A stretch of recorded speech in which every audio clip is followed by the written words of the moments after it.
First, none of us wants to feel pain, and we're especially protective when it comes to our children. But what if your child couldn't feel any pain? That's a rare condition that so far has been diagnosed in only a handful of people.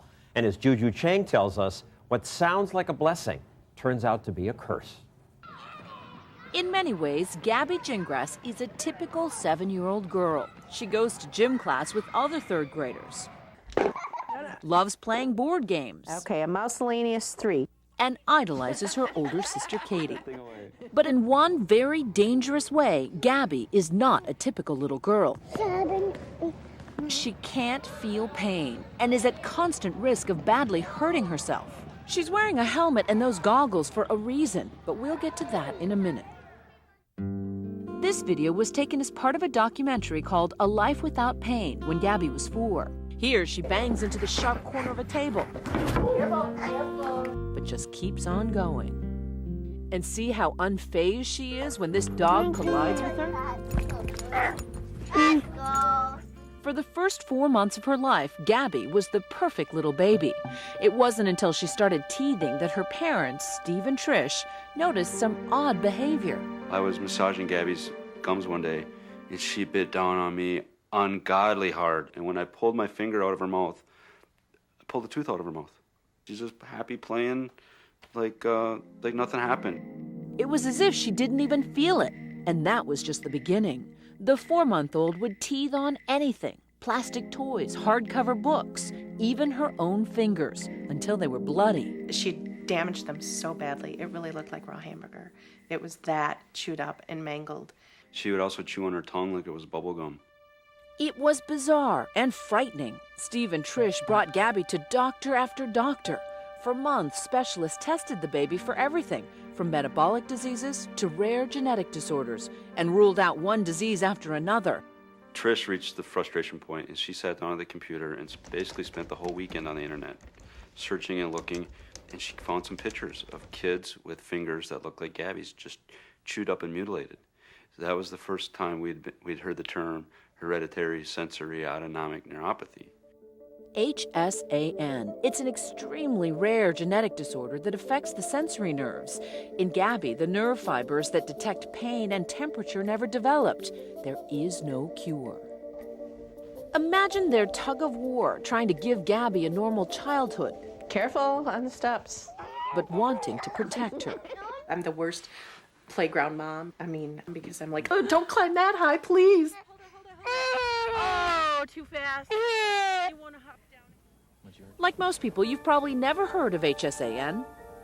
Then again, maybe you saw it featured recently on Grey's Anatomy. There. Can I go now? That didn't even hurt. The real-life Gabby is just as courageous. How about your teeth? What happened to your teeth? Oh, I heard you have one tooth. Where is it? I don't see it. Where is it? Oh, I see it. It's on the top. And do you have a name for it? Toothy. The Gingrasses, on their doctor's advice, had all of Gabby's baby teeth pulled to keep her from injuring herself. But that caused her adult teeth to grow in early, and Gabby knocked out all but one of those. I'm thinking, here's my beautiful little girl. She's not going to have any teeth. People are going to make fun. They're going to think we're awful, everything that goes through your mind. The plan is to have dentures made when she's done growing. But what terrifies Gabby's parents the most is the fear that she could make herself blind. Tell me about how the eye problem started. She had just turned 1. She woke up from a nap, and I thought, oh, there's a little bit of fuzz or fluff in her eye. It wasn't fuzz. There was a real mark on her cornea. So I quickly called the local doctor, and they were just stunned. He said, if you had this, you would be in such excruciating pain you couldn't open your eye. Gabby's left eye was so badly damaged that her doctor literally stitched her eyelid shut in a desperate bid to save her vision. Because she doesn't feel the pain of it, she ripped her own stitches out.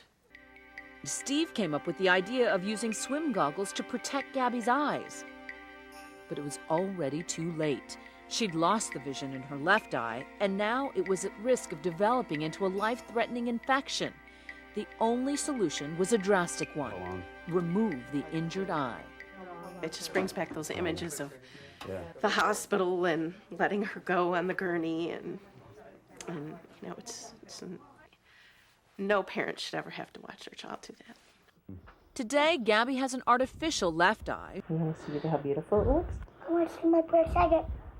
She wears a protective contact lens over the right one, which is also damaged. For good measure, she uses safety glasses during the day and those swim goggles at night.